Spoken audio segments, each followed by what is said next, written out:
গণহত্যার বিচারের দাবিতে বাংলাদেশ ইসলামী ছাত্র শিবিরের পক্ষ থেকে র্যাব, পুলিশ, বিজিবি সহ বিভিন্ন ধরনের গোয়েন্দা সংস্থা সহ বাইরের দেশের বিভিন্ন আইন শৃঙ্খলা রক্ষাকারী অভিষেকে 1400 এই সংখ্যাটা প্রায় 2000 অধিক এবং প্রায় 40,000 দুই দিনে 200 মানুষকে হত্যা করা হয়। তার পরিপ্রেক্ষিতে যদি আমরা দেখি মোদী বিরোধী আন্দোলনে কখনো সংযোজন করে যেটা হত্যা হয়েছে এই দেশে তার বিচার নিয়ে এই রাস্তায় নেমেছে আমরা বিশ্বাস করি। আপনারা যদি এই সরকার এই গভর্নমেন্ট যদি বিচার না করে তাহলে আমরা আবার আন্দোলন গড়ে তুলব। আর সেই আন্দোলনে আমার যদি আমাদের ইসলামী ছাত্র শিবির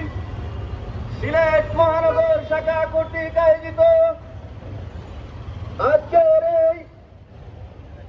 5 মে শাপলা গণহত্যার বিচারের দাবি না, সেই বিচারটুকু অবিলম্ব হচ্ছে। সম্মানিত উপস্থিত, আমরা আজকের এই প্রোগ্রাম থেকে, আজকের এই মানব ফাঁসির থেকে আমরা দাবি জানাচ্ছি সবগুলো হত্যাকাণ্ডের, সবগুলো গণহত্যার দ্রুততম সময়ের মধ্যে বিচার নিশ্চিত করতে